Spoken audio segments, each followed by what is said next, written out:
Hey, what's happening, everybody? It's your favorite leather craftsman, the Leather Cowboy, right here. Premier Leather Crafters in the dirty South is where I lay my head. You guys have been following me long enough to know this is where I reside, y'all. There's ain't nowhere like being in the South. So today I'm just gonna do a quick video today. I've been working on this custom leather guitar strap for one of the local bands in the area.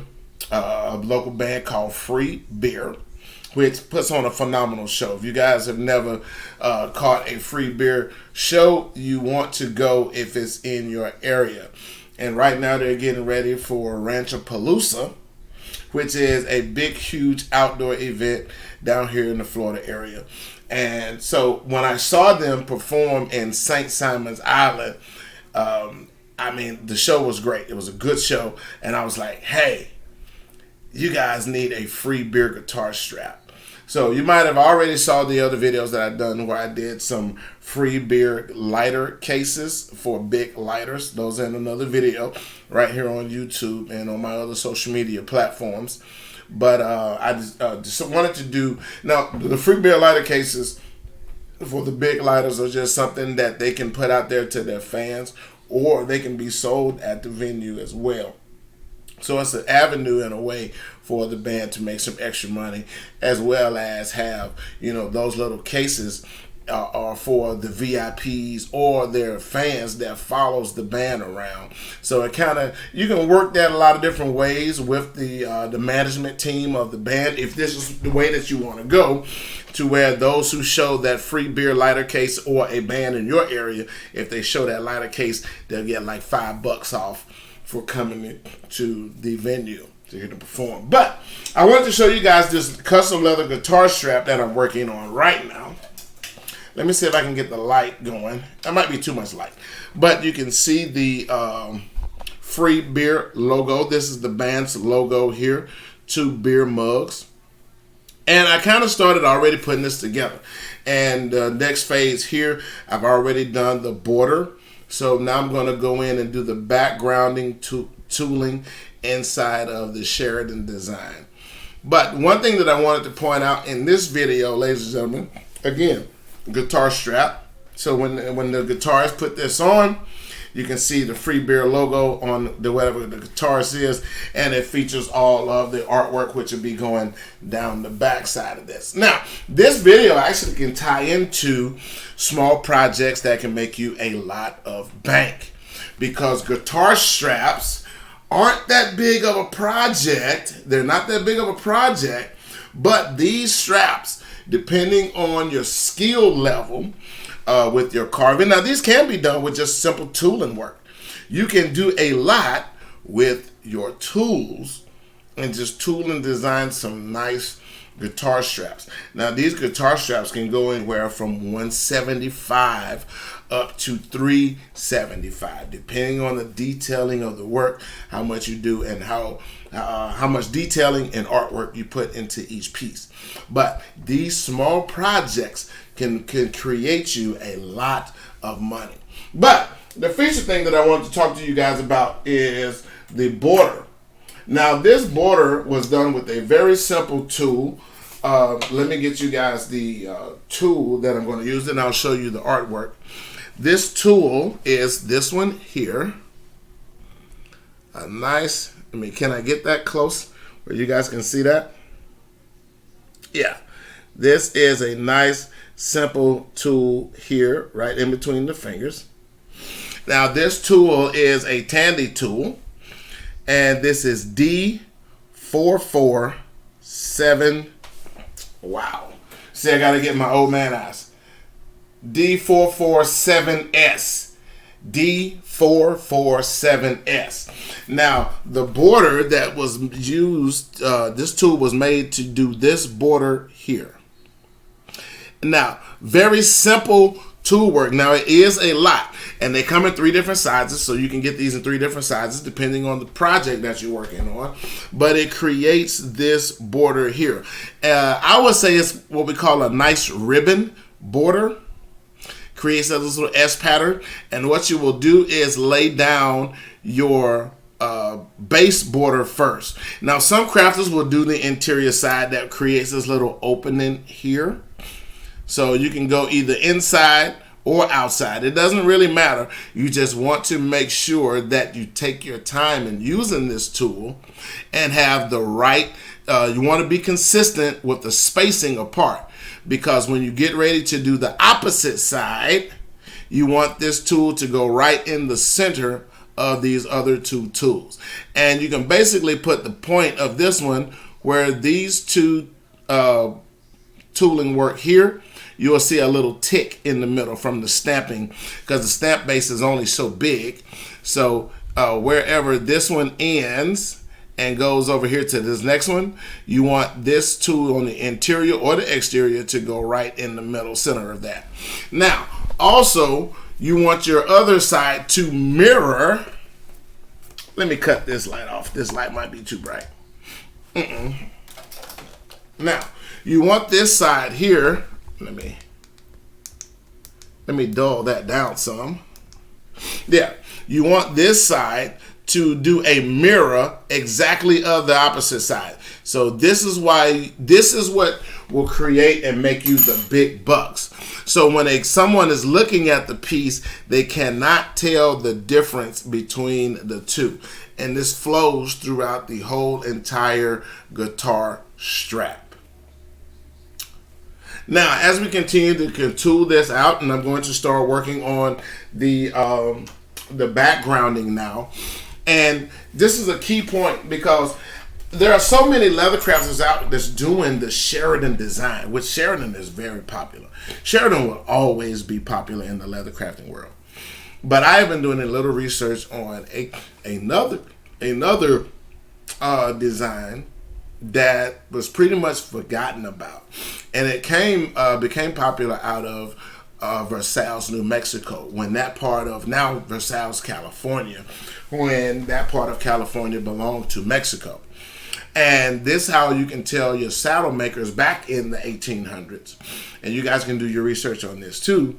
This is how you can tell how much money a particular cowboy had, because there were three notable saddle makers at that time. One was out of Kansas, the other one was out of Wyoming, Sheridan, Wyoming, and the other one was out of Versailles, California, which was at that time was Versailles, Mexico.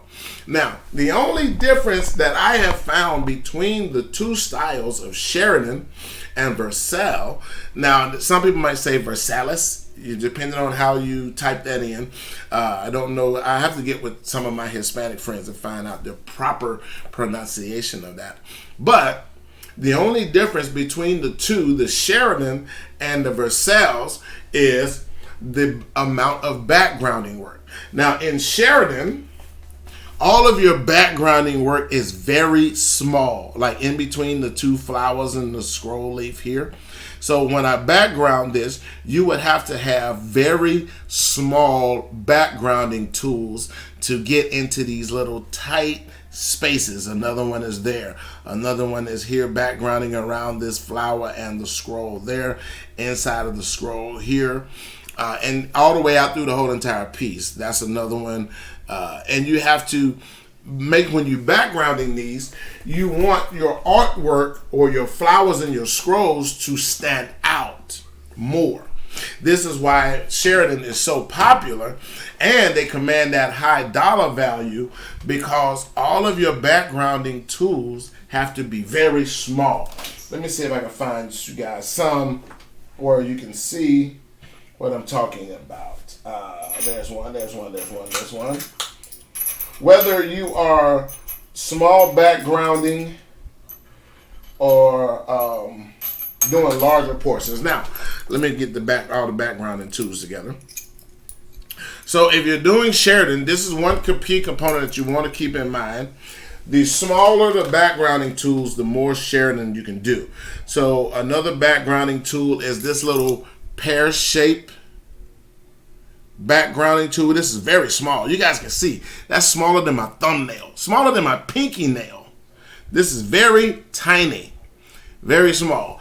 And this one is A116.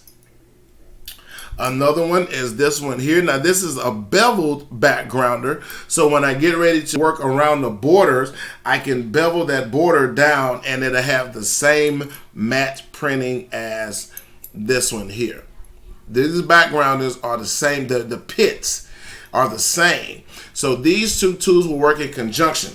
Around the border, because it's beveled, and you guys can see how beveled that is. So it works great around the borders. And then to get into those scrolling areas, you want to use this one. So the A116 and the bevel backgrounder is B802. B802. Now, this one here is another beveled backgrounding tool, but it has that triangular type head to get into the points of around your vines. So when you're scrolling around here in your vine area, you see how that tool fits right in there, and that works perfect. It also works in conjunction with the pear backgrounder too, so you can get into those tight spots around the vines and the scrolls. Now this one here is just a regular oblong kind of square one, still a very small, but this one covers a little bit bigger area, and this is just a regular flat. It's not beveled, it's just a regular flat. So when you're into your backgrounding inside of your design, this one does great. Now all four of these have the same pit markings, so your backgrounding will be consistent. Now some cases where you just want to do some smooth beveling, you can get off into these smaller tools here. Now this is just a regular smooth beveler, and this tool here is a craft tool as well, B200. B200. And these will all be listed in the description in the video. Another one here, this is a great edge beveler, smooth beveler. See how small that is? All of these work very well with Sheridan. And this one here is F895. Let me make sure this is right. F895. F895. And then the last one, you see how very small that one is. Wow. Another smooth beveler. Now this is a angled beveler as well, getting around those areas inside of the artwork where you need that beveled look. It works around the borders, especially when you're doing around your flower area or your scrolls that's closest to your borders. You want to use something like this, and that's very small, ladies and gentlemen. Look at all of these. Just look at the size of very small, very tight, and these tools work very, very well with your Sheridan design. Now, the opposite to Sheridan is the Versailles, which the only difference is the Versailles, where Sheridan has small backgrounding areas, but the artwork is larger. The Versailles is the exact opposite. They have larger backgrounding areas, and the artwork is not so much. The artwork is in Versailles is more so you can see the vines. I don't think they call them scrolls or stickers in the Versailles artwork. That is more like a vine. You will see a lot of the lilies, the roses, or any flower or leaf that grows like on a vine type of plant. And that's where the Versailles, because those vines are very small, same pattern shape with that S curvy flow, but the vines are very small. The stickers are not as wide and broad, and then goes more into the circles of your flowers. You'll see a lot of that. Let me just show you like this on this one here. You can follow the pattern on this where it goes up and down and up and down here, and then it goes up and down there. You'd have that nice curved flow to your vine, to your stickers and your flowers in the Sheridan. Now, the Versailles this is not as compact and tight in the artwork. So it'll probably be one scroll or one vine in this particular case, and it goes off of the flower, and then you'll see a leaf, leaf, leaf, and then it scrolls into another flower. So you won't see any of these little scrolls or buds where they're going to be new flowers, but this is the difference into the artwork. So again, leather crafting is something that you, the crafter, how you want to define and set yourself apart. And I think with the number of crafters, now don't get me wrong, there are a lot of crafters that use the Sheridan design in their artwork, and they have taken and used different flowers. I think your Steve Yizik, I might be pronouncing his name wrong, so forgive me, Steve, if I'm mentioning that wrong. But Steve uses a lot of the daisy flowers. And then you'll see other leather crafters. There's a gentleman, a crafter in Thailand that, is it Thailand or Taiwan? It might be one. It's one of the two. But he uses more of what we call here in the South the angel bell flowers. Now, if you guys do look at the angel bells, they grow where the petal is upside down and it looks just like a bell. And they're notorious throughout the Catholic faith, where you see a lot of the angel bells. Those flowers are very, very, very popular. Now, he uses that into his artwork. So you can use the Sheridan design and change the flowers and the leaves and create that and master that as your own. But what you want to do when you do that, you want to step out there and build a brand around that particular flower and leaves. So when people see that artwork, boom, when I see that daisy work, I know that's a Steve Yizik's design. Or when I see the angel bells, I know that's a design from the crafter in Thailand. I mean, and there are notorious crafters all out the entire world that uses different ones. I know when I see the birds or the doves, I know off the rip that that's a Jim Linnell's artwork.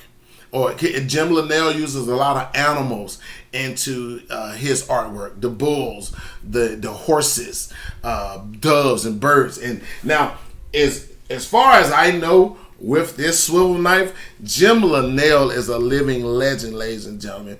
He does some immaculate work just with the swivel knife. Not a lot of backgrounding and not a lot of tooling and all of that. He does immaculate work just with this tool here. And you know that those are Jim Linnell's patterns. You know that off the rip. So I hope this help you guys out along the way, giving you just some design or some idea of what you can do with tools.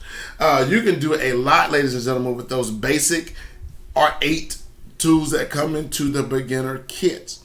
Learn your tools and what your tools can do for you, and you can do a lot. So all you need is those 8 basic tools and a good swivel knife. Now, there are several things. Let me point this out real quick. You will see a lot of crafters going to the ceramic blade. Now, this ceramic blade is kind of expensive. And if you chip it, drop it, break it, you just buy you another one. complete.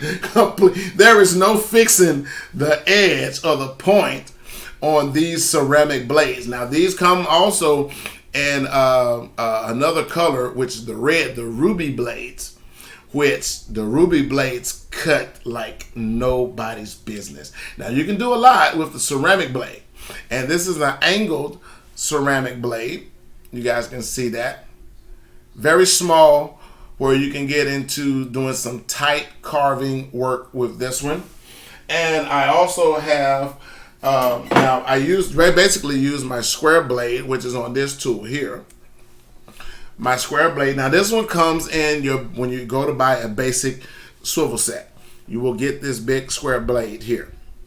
Now the metal blades, you can, if you know somebody who's a machinist, it doesn't matter if this one gets off. You can always take it to a machinist and they'll put it on the decimal system, and they can get that point and that edge back. Now, these, if you keep these sharp, keep them sharpened, and you keep the dross off of them, or the calcium deposits when you carving, you can do a lot with these. Now, these blades also come in the angled blade, just like my ceramic blade. So you can get those just in the ceramic blade as well. But I generally use this big bold one for doing a lot of my edge cuts. So when I'm cutting, I'm just trying to find my screwdriver to tighten this back up because I'm going to use this again. But I use this because I have a border guide. Now you can buy these border guides at Tandy, and I think they're like 79 cents. So get about 5 or 10 of them. I mean, they won't last forever, but you know how Tandy gets. Tandy will discontinue something in a minute. So get you about 5 or 10 of these, and then they're very easily to work with because you can adjust the width of your borders with this screw here, and it also gives it to where you can angle that over and it's cutting. So if I was to angle this back, this part is running on the edge of my piece, and then it's allowing myself to cut deep with the knife swivel back this way. And what I love about the square blade is it cuts a deep wide cut, as opposed to the my angled ceramic or the angled metal blade. Those are for cutting tight corners because of the point, and you can really do some turning and curving with that. But ladies and gentlemen, I hope that this got giving you a little bit of insight, more or less, on how we use these tools and to the different artworks and patterns. Now, and this is a very simple artwork. Like I said, invest in you some drawing paper, not drawing paper, but transference paper. Invest in that. Buy you up to about 3 yards, and you can use this stuff not over and over again. Well, there is a tip that I'm going to give you how you can keep using your same drawing pattern so you don't have to keep drawing these again. When you cut these patterns out, you want to cover them in cellophane tape. This is regular cellophane see-through tape. And when you put that over your transferring paper, it allows you to where you can carve over and over on that paper until you break through the cellophane tape, and then you can throw it away after that. But you can definitely get multiple uses out of that. And once you get your freehand experience up to where you can freehand your Sheridan design or your Versailles design, then you can just draw straight onto your leather, and then you don't have to worry about using transparent paper at that point. But this is something that's really simple. Very simple design, ladies and gentlemen. Nothing extravagant, but again, these bring big bank to your craft, not just to your craftsmanship, but to your business. It expands your craftsmanship to where you're a little bit more versatile now, but it also can create you a lot of bank, because this one guitar strap, even on the, I'm gonna shoot the Gap because I know the band very well, and I'm also trying to do some other business with them. So I would sell this belt to one of the guitarists for about $275, because I've been working on this for about 2 weeks now, 2-3 weeks, about 2-3 weeks, and we're still not done. So it's going to be about another 2 hours of backgrounding. Overall, it's going to be probably about another 4 hours. Backgrounding, beveling, and then making sure that because I have to use my cedars, your cedar stamped, you have to use your camouflage, not camouflage, but your veiners, in order to make those little ribs and ridges into the leaves. So we probably got about maybe 4 to 6 hours left of backgrounding and tooling just before this is even done. So that's a whole nother day just into the backgrounding and the fine tuning and detailing in this. And there's going to be some other extra swivel cuts in there as what I call accent cuts. So we're going to be putting the swivel knife back to work in there. So you guys stay tuned for the final video. This is probably just going to be some photos, probably attached to another video before we go off into something else. But I'll see you guys on the other side. Keep crafting. This is the Leather Cowboy right here at Premier Leather Crafters.